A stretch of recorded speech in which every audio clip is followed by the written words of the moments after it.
उत्पत्ति की पुस्तक।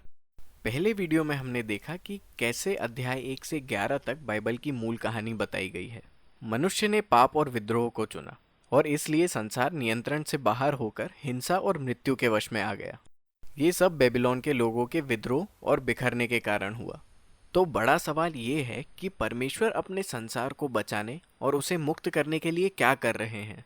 बेबीलोन से बिखरने के बाद लेखक सिर्फ एक ही परिवार की वंशावली पर नजर रखता है, जो बाद में अब्राम नामक एक व्यक्ति तक ले जाती है और वो बाद में अब्राहम के नाम से जाना गया। 12वें अध्याय के प्रारंभ में परमेश्वर द्वारा अब्राहम से किया गया वादा कहानी को एक नई गति देता है। परमेश्वर अब्राहम से अपना घर छोड़कर उस कनान देश जाने को कहता है, जिसके विषय में परमेश्वर ने कहा था कि वो एक दिन उसका हो जाएगा। उस देश में परमेश्वर वचन देते हैं कि वो एक महान राष्ट्र में अब्राहम के नाम को ऊंचा करेंगे और उसे आशीष देंगे। ये वचन पुस्तक के प्रारंभिक भागों से जुड़े हुए हैं। बेबीलोन ने अहंकार में अपना नाम ऊंचा करने की कोशिश की, पर वो इसमें कामयाब नहीं हो पाया। लेकिन परमेश्वर ने अपनी उदारता से उस व्यक्ति को, जिसका कोई नाम न था, बड़ा नाम प्रदान किया, अब्राहम।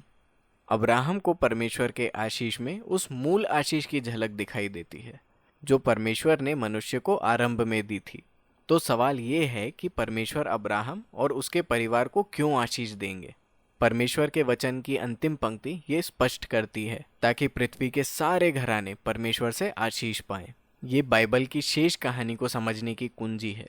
परमेश्वर की योजना अब्राहम के परिवार के द्वारा अपने विद्रोही संसार को बचाकर आशीष देने की। यही कारण है कि पुराने नियम की शेष कहानी सिर्फ इसी एक परिवार पर केंद्रित होती है, जिन्हें बाद में इज़राइल के लोग कहा गया। यही कारण है कि बाद में इज़राइल को सिनाई पहाड़ पर याजकों का राज्य भी कहा जाएगा। परमेश्वर उनका उपयोग अन्य राष्ट्रों को ये दिखाने के लिए करना चाहता है कि वो कैसा है। अंत में इन्हीं वादों और बाइबल के उन भविष्यवक्ताओं और कवियों ने लिया जो ये कहते थे कि इन बातों का पूरा होना इज़राइल के एक मसीहा राजा के द्वारा होगा, जिसका राज्य सब जातियों में न्याय और शांति स्थापित करेगा। कहानी के इस भाग तक कुछ भी स्पष्ट नहीं है। आप इसे पढ़ना जारी रखें और इस प्रतिज्ञा को आगे बढ़ते हुए देखें। आगे की पुस्तक अब्राहम और उसके परिवार पर केंद्रित है। पहले स्वयं अब्राहम, फिर उसके पुत्र इज़हाक और याकूब, और फिर याकूब के 12 पुत्रों पर। प्रत्येक पीढ़ी के बारे में ये कहानियाँ 2 मुख्य विषयों द्वारा जुड़ी है। पहले अब्राहम के परिवार की हर पीढ़ी को बार बार असफल होते हुए दिखाया गया है। वो गलत निर्णय लेते रहे, जिसने उनके जीवन को अस्त व्यस्त कर दिया और परमेश्वर के वादे को संदेह में डाला। फिर भी परमेश्वर उनके प्रति विश्वास योग्य बने रहे। वो उनको उन्हीं से बचाता रहा और उनकी असफलताओं के बावजूद वो उन्हें आशीष देने और उनके द्वारा सब जातियों को आशीषित करने के अपने वादे को साबित करता रहा। अब्राहम की कहानियाँ। परमेश्वर ने अब्राहम को एक बड़ा परिवार देने का वादा किया था, लेकिन 2 भिन्न अवसरों पर वो अपने जीवन को लेकर भयभीत हुआ, क्योंकि दूसरे पुरुष उसकी पत्नी की ओर आकर्षित हो गए थे। वो इनकार करता है कि उसने उससे शादी भी की है, जिसके कारण ये सब समस्याएं पैदा होती है। इतना ही नहीं, अब्राहम और उसकी पत्नी सारा के बच्चे नहीं हो सकते थे, तो सारा अब्राहम को अपनी दासी के साथ सुलाने की व्यवस्था करती है, जिसके कारण भी ये सब समस्याएं पैदा होती है। लेकिन हर बार परमेश्वर अब्राहम को बचाता है। अध्याय 15 और 17 में परमेश्वर अब्राहम के किए अपने वादे को आधिकारिक प्रतिबद्धता के साथ एक नया नाम देते हैं, वाचा। परमेश्वर अब्राहम से वादा करते हैं। वो कहते हैं कि तुम्हारा परिवार असंख्य रात के सितारों जैसा ही होगा।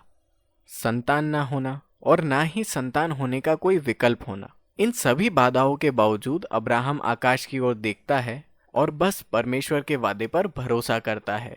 परमेश्वर अब्राहम के साथ वाचा बांधते हैं और वादा करते हैं कि वो कई राष्ट्र का पिता बनेगा, जिससे परमेश्वर का आशीष पूरे संसार तक पहुंचेगा।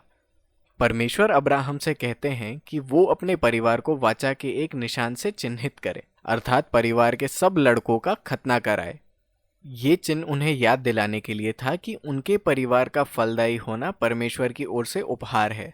बाद में अब्राहम के बहुत सारे बच्चे हुए और वृद्धावस्था में उसकी मृत्यु हो गई। याकूब की कहानी इन विषयों को और भी नाटकीय ढंग से दर्शाती है।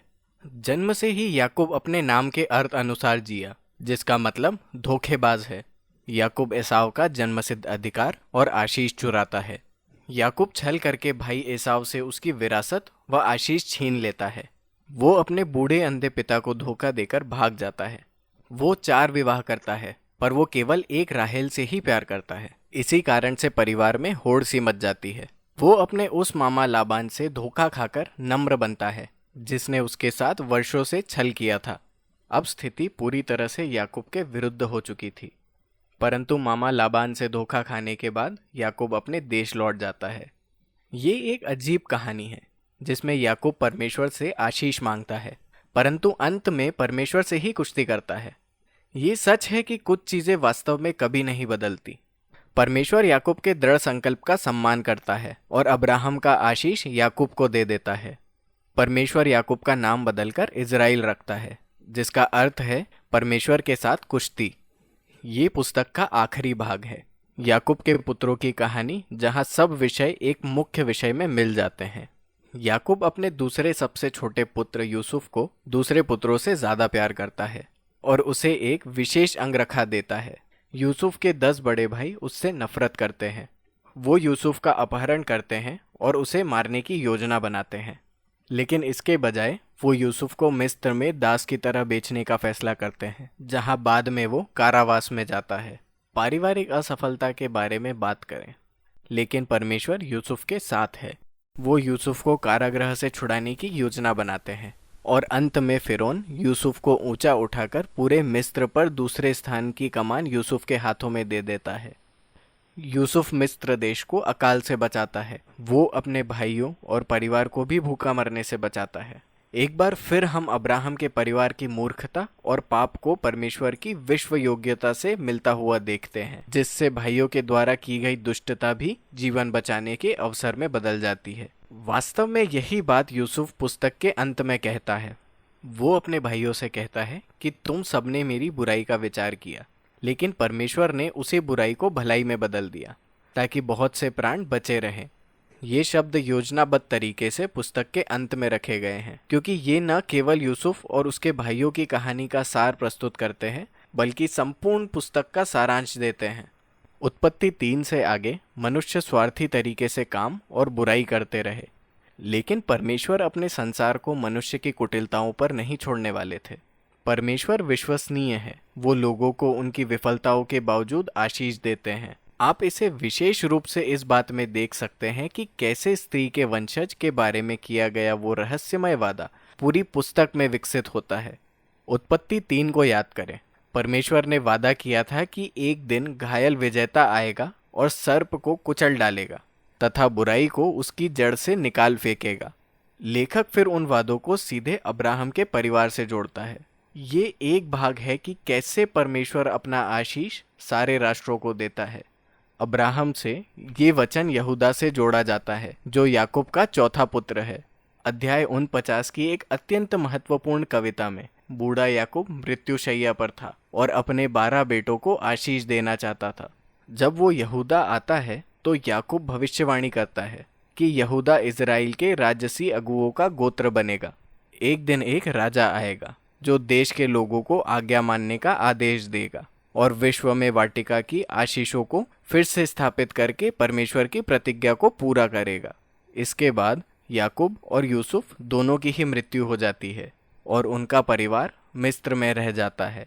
उत्पत्ति की पुस्तक भविष्य की आशाओं और वादों को अविकसित अवस्था में छोड़कर ही समाप्त हो जाती है। ये आपको आगे पढ़ने और ये देखने के लिए मजबूर करता है कि अब आगे क्या होगा। उत्पत्ति की पुस्तक में अभी के लिए बस इतना ही।